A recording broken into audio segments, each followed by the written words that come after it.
Bem-vindos ao canal Química Pelúcio e nessa videoaula nós vamos continuar falando sobre as ligações iônicas, ok? Bom, a gente estava conversando, gente, na aula anterior, beleza? Sobre como ocorria a tendência das ligações iônicas, do metal se ligar a um ametal, certo?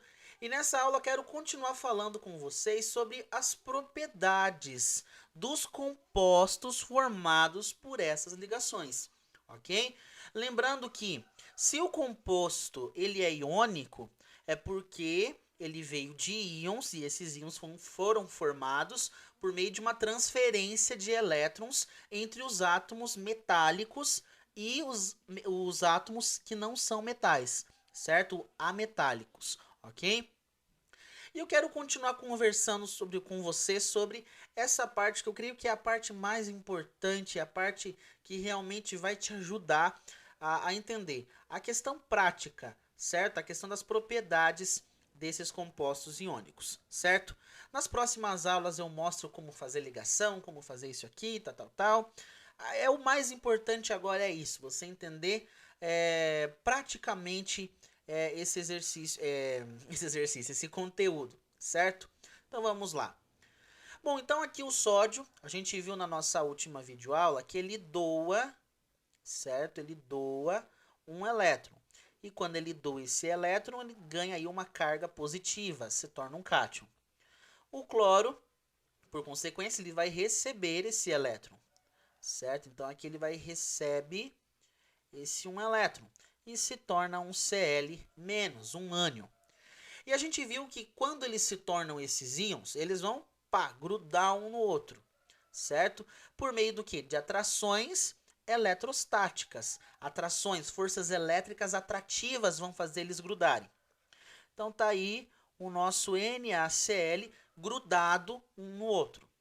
E a gente viu que essa unidade aqui é uma unidade neutra, certo? Isso não quer dizer que as estruturas aqui perderam, o sódio perdeu a sua carga e o cloro perdeu a sua carga.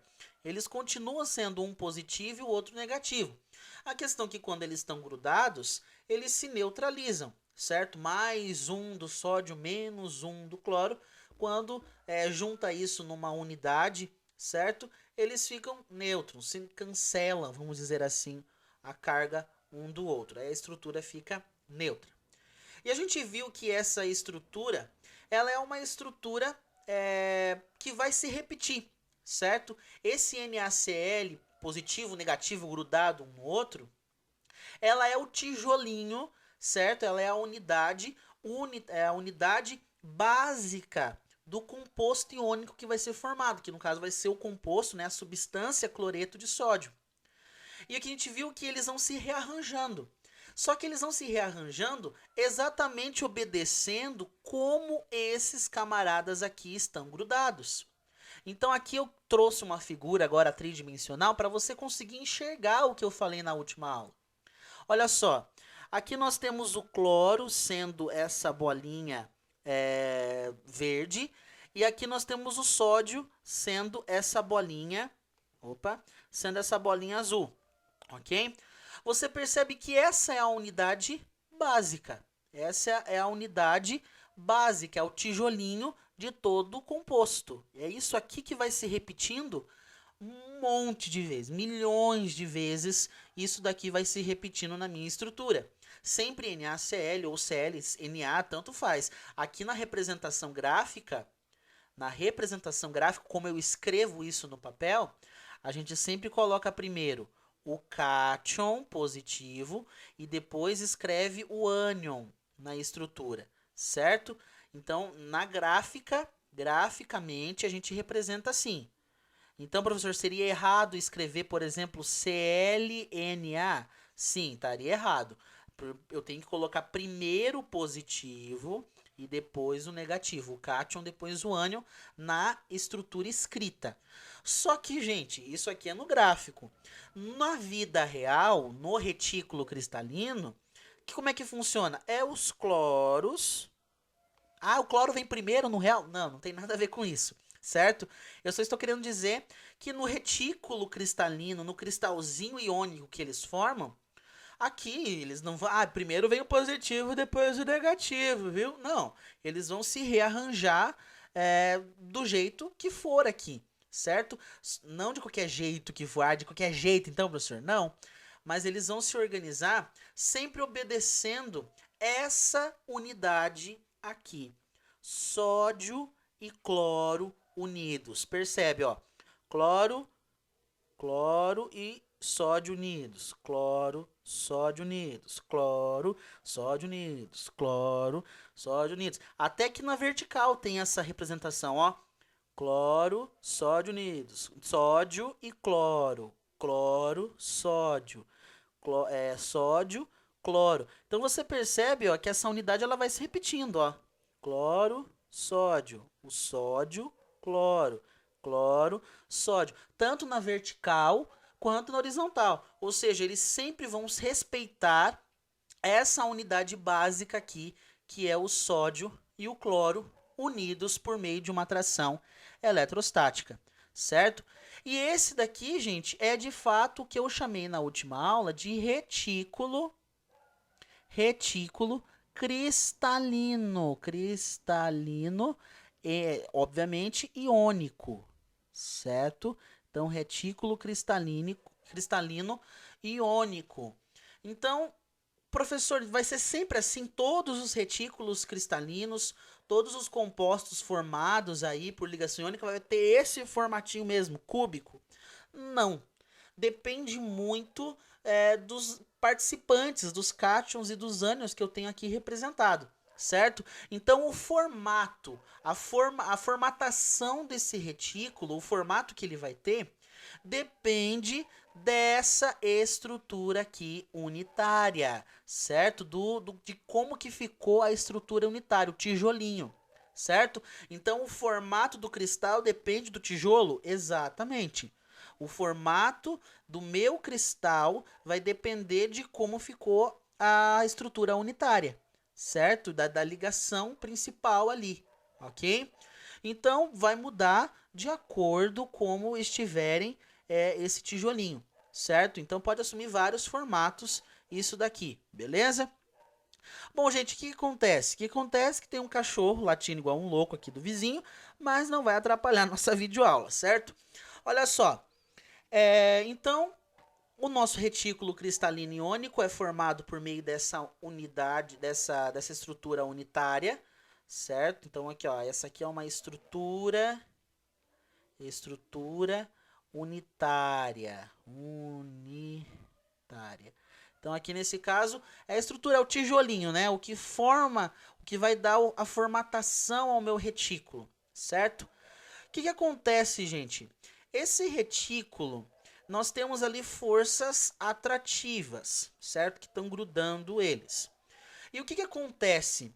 Devido a esse retículo cristalino, ele ter atração, né? Atração elétrica na sua estrutura,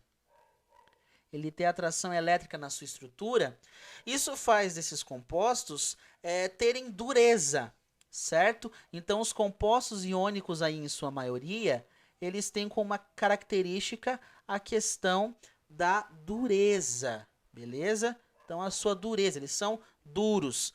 Só que dureza e quebradiço são coisas diferentes, certo? Eu posso ter algo ali que é duro, mas que pode ser quebradiço. Por exemplo, eu posso pegar essa estrutura aqui, esse retículo, e quebrar ele aqui, ó, quebrar uma parte dele aqui, certo? Que nem, por exemplo, o sal grosso, e eu dar ali uma martelada, quebrar ali o sal grosso, ali, dar uma martelada e fazer ali cristalzinhos menores. O retículo ali do sal grosso, ele é duro, né? Tem a sua resistência, só que diante de uma força externa, ele vai se quebrar, né? Eu posso pegar um martelo e pá, macetar e fazer ele cristalzinhos menores, certo? Então eles têm esse nível de dureza por causa da atração elétrica, mas diante de forças externas, né? Eles têm aí essa característica de serem quebradiços, certo? Dureza e serem quebradiços, ok? Bom, então esse retículo devido a essa atração elétrica, essa dureza também, normalmente os compostos iônicos, eles vão ser encontrados, em sua maioria, no estado sólido. E isso faz total sentido, certo? Porque se eles vão se grudando de maneira eletrostática, e você já viu aqui no nosso canal que o estado sólido, as partículas, elas são praticamente como a gente está representando aqui. Átomos, partículas grudadas, próximas uma das outras, bem grudadas, forças atrativas maiores do que as repulsivas, certo? O que acontece? Esse sólido, eles acabam gerando então aí os compostos iônicos, compostos que vão se encontrar no estado sólido, beleza? Então, a condição normal deles é a gente encontrar eles no seu estado sólido, devido às forças de atração elétrica. Então, gente, olha que tanto de propriedade interessante que um composto iônico apresenta. Devido à atração elétrica dos íons, nós temos a característica deles serem duros, certo? Eles são quebradiços, podem quebrar diante de uma força externa que impacta neles. E eles têm a característica de serem sólidos em condições normais, certo? Então isso aqui é muito importante. Tudo isso, então, devido a esse formato cristalino que eles têm, que vem dessa estrutura aqui, o tijolinho da ligação iônica do sódio com o cloro, por exemplo, certo? Bom, gente, mas a gente pode fazer várias coisas, por exemplo, com o sal de cozinha. Concorda comigo? Uma das coisas que talvez não seja comum no dia a dia, mas em processos industriais são muito importantes, é a questão de fundir, certo? Existe uma matéria chamada aí dentro da eletroquímica de eletrólise, eletrólise ígnea, aonde a gente pega um composto, certo, iônico e funde eles. Como assim? Como é que a gente funde? O que é fundir, professor? Fundir seria derreter esse cristal que está aqui, ó, certo? A gente pega esse cristal e derrete ele. A gente funde ele, faz uma fundição, ok? Que seria nada mais, nada menos aqui do que uma fusão, certo? Derreter esse cristal, esse retículo cristalino. Na forma de retículo, né, na forma sólida de retículo cristalino, os átomos, né, os íons que eu tenho ali carregados, grudados um no outro, eles não têm muita mobilidade, certo? Então aqui na forma de cristal não há mobilidade. Ou seja, eles não podem se mexer muito ali, não tem tanta liberdade ali. Então, mobilidade. Então, são estruturas que não têm muita mobilidade, não conseguem se mexer tanto ali, ok? E o que isso acarreta, professor, quando eu faço a fusão, quando eu fundo esse cristal? O que acontece? O cristal se desmancha, certo? Esse cristal ele vai se desmanchar e já não vai ter mais vamos dizer assim, essa coisa rígida, ali, grudada, sem mobilidade. Quando a gente faz a fusão, derrete esse retículo, os átomos eles ganham, os íons, né, o mais certo é falar íons, os íons eles ganham mais liberdade, certo? Eles vão para o estado líquido. Então aqui eles ganham mais liberdade, mais movimentação, eles conseguem. Ai, ufa, já não somos mais cristal, não precisamos ficar grudado um no outro aqui, certo? Então aqui, ó, eles estão um pouquinho mais afastados. Então aqui, no caso, seria negativo, positivo, positivo, negativo, certo? Então aqui na fusão, aonde o meu sólido ele vai para líquido, certo? Então aqui, ó, os íons, eles têm mais liberdade. Eles têm mais liberdade. Liberdade. Certo? Ali foi dado tanta energia para o cristal que ele acabou se desmanchando, vamos dizer assim, certo? Então foi dado tanta energia para esse cristal, para esse retículo iônico, que os íons acabaram se tendo mais liberdade. Ah, não precisamos mais ficar tão grudado assim um no outro. Vamos se afastar um pouco um do outro, certo?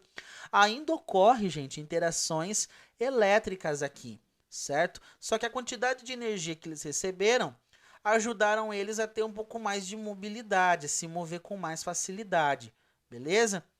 Então aqui, gente, que entra uma outra característica importante. Tudo devido a essa atração elétrica aqui. Por causa dessa atração elétrica ser tão forte entre os íons, acaba que para conseguir fundir um composto iônico, vai muita energia, certo? Vai muita energia mesmo. Só para você ter uma ideia, o sal de cozinha, o sal aí que você tem, para você conseguir fazer ele virar um líquido, fazer ele fundir-se, né, sofrer uma fusão, vai uma temperatura de 800 graus Celsius, certo? Imagina eu ter que colocar isso dentro de um recipiente e submeter ele a uma temperatura de 800 graus Celsius para ele conseguir fundir, para aquele sal ali, para que esse retículo se desmonte. Então, olha só, para ele se derreter, para ele virar líquido. Então, o processo endotérmico, né, que recebe, tem que dar muita energia para esse cristal para ele conseguir se desmanchar e esses íons terem mais liberdade. Por isso que a gente diz o seguinte, que devido a essa atração elétrica que gruda os íons de maneira tão forte, outra propriedade que surge é que a temperatura de fusão e a temperatura de ebulição dos compostos iônicos são muito altas, certo? São extremamente altas. Imagine, se a fusão dele é 800, quem dirá a ebulição, certo? Imagina, né? O gelo comum funde a zero, o sal funde a 800 graus Celsius. Então você imagina como é que é a temperatura de ebulição desse camarada aqui, ok? Então, devido a essa atração elétrica que gruda os íons de maneira muito forte, a temperatura, né, o ponto de fusão e ebulição desses compostos é bem alta, certo? E quando eles estão na sua forma fundida, esses íons têm mais liberdade, né, mais mobilidade entre si. Ah, professor, mas a única maneira de eu desmanchar esse cristal é fundindo, é aumentando a temperatura, levar ele a fundir, a sofrer fusão? Não. Você derrete, você desfaz os cristais de cloreto de sódio todo dia, praticamente. É a sua mãe ou você que faz comida na sua casa. Você derrete, você desfaz cristais de sal a todo momento aí, a todo dia você desfaz. Credo, professor, quando que eu faço isso? Eu nunca aqueço sal a 800 graus Celsius? Aí que tá, não precisa para desfazer, para fazer esses íons se desgrudarem uns dos outros, não é apenas a fusão, mas é um processo muito simples que a gente faz no dia a dia. Que processo é esse? O processo de dissolver eles em água. Ah, capaz, professor. Ah, essa palhaçada. Aí já é. Aí você está brincando com a minha face, né? Não, tô falando sério. Imagina aqui ó, um pratinho cheio de sal. Aí você tem lá um copão de água maroto ou uma panela lá para fazer aquele arroz bem chubrablables de todo dia, certo? Nossa vida, pera aí, deixa eu só mudar, pegar uma canetoca aqui diferente. Então aqui ó, um copinho de água bem de boa e você vai dissolver esse sal na água. Professor do céu, o que que acontece? Aí eu tenho que mudar a caneta, senão não vou conseguir escrever. Aí, você pega o sal e dissolve aqui na água. Professor do céu, o que que vai acontecer com esse sal? Vai acontecer isso daqui, gente. Tem uma figura preparada para esse momento aqui. Vou arrastar ela para cá para a gente conseguir enxergar. Olha só. Eu vou trazer essa daqui.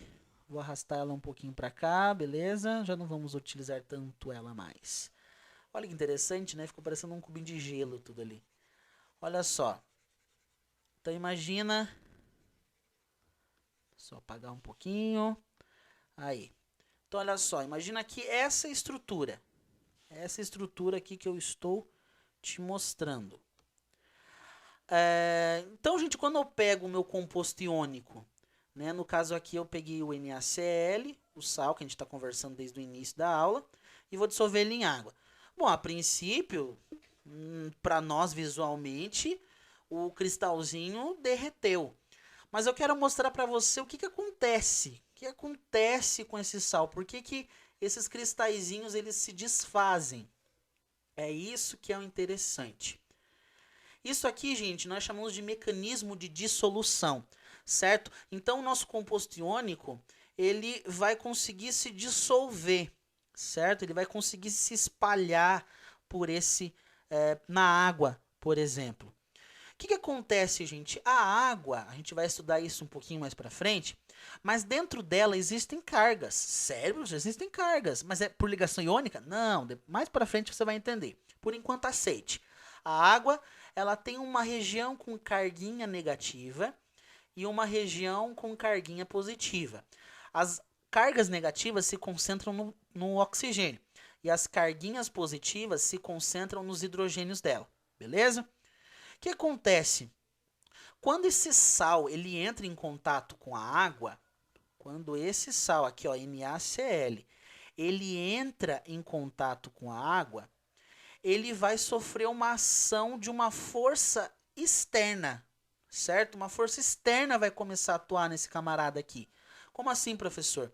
Ó, os hidrogênios são positivos, os oxigênios são negativos, o sódio é positivo, o cloro é negativo. O que acontece? Aqui o NaCl ele está casado, está grudado um no outro por atrações elétricas, certo? Atrações que grudam e formam o cristal. Vamos chamar de forças reticulares, certo? Forças que grudam e deixam eles na forma de cristal.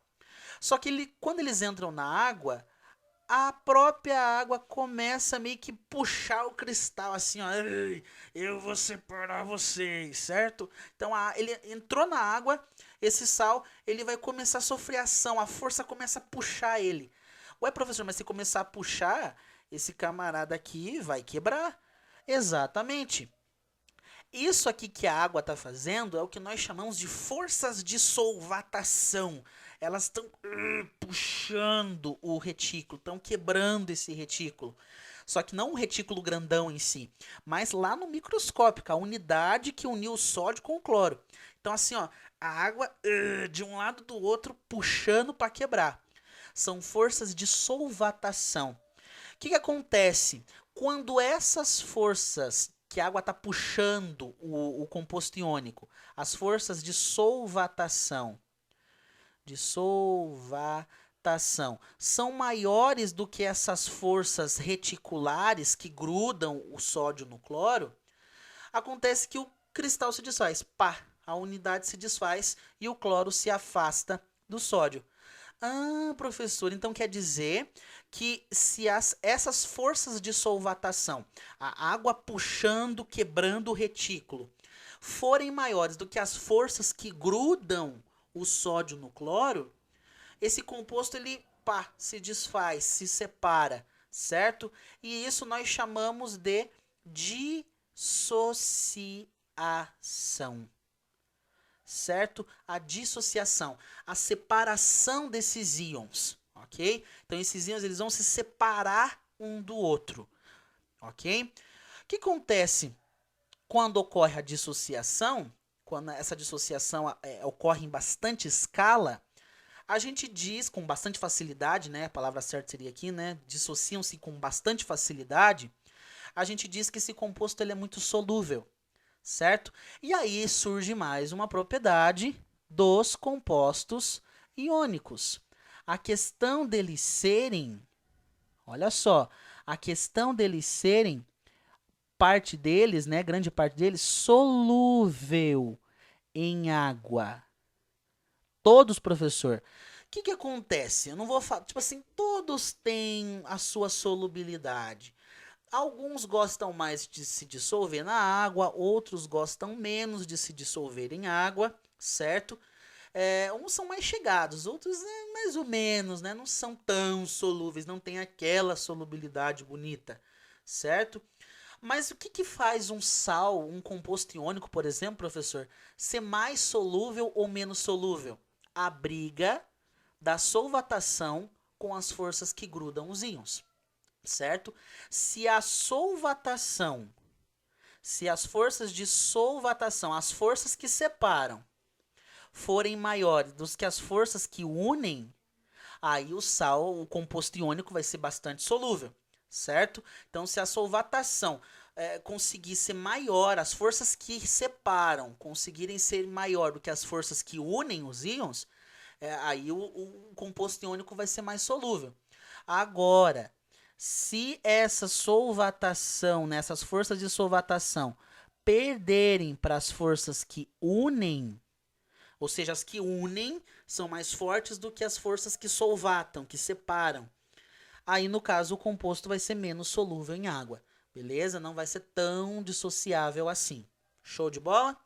Então, é isso que traz a questão da solubilidade dos compostos iônicos, certo? Em água, eles são solúveis em água, ok? E aí vai formar, gente, o que nós chamamos de gaiola de solvatação. Porque agora aqui, olha o nosso sódio. O nosso sódio rodeado de moléculas de água. Ah, garanhão, bicho velho. Exatamente. Aqui, ó, o sódio vai ficar rodeado dos oxigênios. Mas por que especificamente dos oxigênios, professor? Porque o sódio é positivo e o oxigênio é o que mesmo? A parte negativa. Então, vai formar uma gaiola de solvatação, né? O íon sódio vai ser hidratado, certo? Uma gaiola de água em torno desse íon. E o oxigênio, que é a parte negativa, fica aí interagindo com ele, certo? Como é positivo com o negativo se interage, né? Atrai um outro. Já o cloro, aí vai ficar por cima não. E se separou, mas também vai ficar rodeado o bicho velho ali de água. Só que não vai ser o oxigênio que vai solvatar, que vai rodear, que vai formar uma gaiola em torno do cloro. Vai ser os hidrogênios, porque os hidrogênios têm carga positiva e o cloro carga negativa, certo? Então aqui estão nossos íons solvatados, gaiola de solvatação. Um monte de água rodeando os nossos íons, certo? Quando eles estão lá na água. Então o cristal ele se desfaz, certo? Se desfaz e os íons que estavam grudados antes vão ficar rodeados de moléculas de água, que nós chamamos de solvatação, certo? Íons solvatados, rodeados de moléculas de água. Tranquilo? Bom, gente, o que acontece? Tem um experimento muito legal disso daqui. Os compostos iônicos, quando eles estão na sua forma reticular, ou seja, na sua forma de retículo, eles não conduzem eletricidade. Sério, professor? Pode, se eu conectar aqui um fiozinho aqui, fizer uma extensãozinha aqui e tentar, por exemplo, ligar uma lâmpada aqui desse lado, a lâmpada ela não acende na sua forma reticular. É porque eles não deixam passar corrente elétrica neles quando eles estão tudo tipo assim grudados um no outro. Só que uma coisa interessante, quando eles estão na sua forma fundida ou na sua forma dissociada, certo? Na sua forma fundida ou dissociada, eles conduzem corrente elétrica.